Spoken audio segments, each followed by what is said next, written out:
Hi guys! Paano nga ba natin mapapanatiling soft yung paintbrush natin? At paano nga ba yung tamang paglinis ng ating paintbrush? Dito nga guys, meron tayong dalawa dito na gamit na napabayaan na. Itong paintbrush na to, ginamit na to sa adhesive. Bali nangyari sa kanya is tumigas na.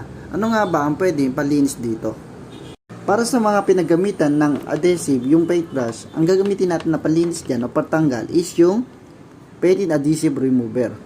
Dito, buhusan lang natin ng konti yung paintbrush. Tapos ibabad mo lang to ng ganyan. Yan guys, kung mapapansin nyo, medyo humihiwalay na yung adhesive na nakalagay sa paintbrush. Bali, lumalambot na siya.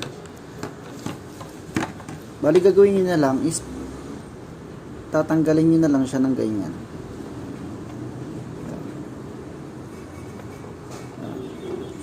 Ayan, kung mapapansin nyo, natanggal na yung adhesive na nakalagay sa paintbrush. Ito yung mga pinagamitan ng adhesive. Yan guys, kung mapapansin nyo, medyo okay na siya, malambot na siya. Then, pwede mo na ulit siyang gamitin sa pangreglo mo. Ayan.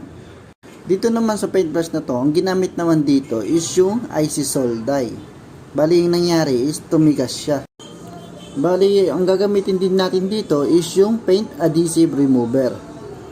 Ibababad mo lang siya, then okay na, kusa na siya matatanggal. Pakita natin, wait lang. Dito meron na ako dito nilagay na paint adhesive remover. Then ibababad lang natin siya ng ganito. And kung mapapansin nyo, matigas siya na.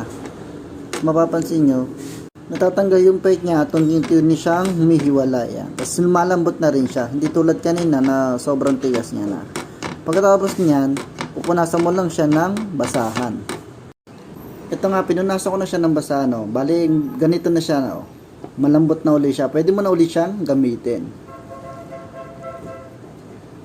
Kung leather paint naman pala ang gamit mo, or canvas, or suede, ang panglinis lang naman dyan is yung tubig lang.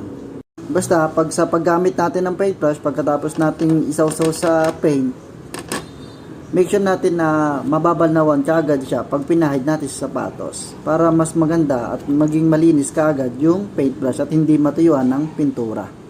So ngayon, hanggang dito na lang yung video natin para sa tips para sa paglinis ng paintbrush.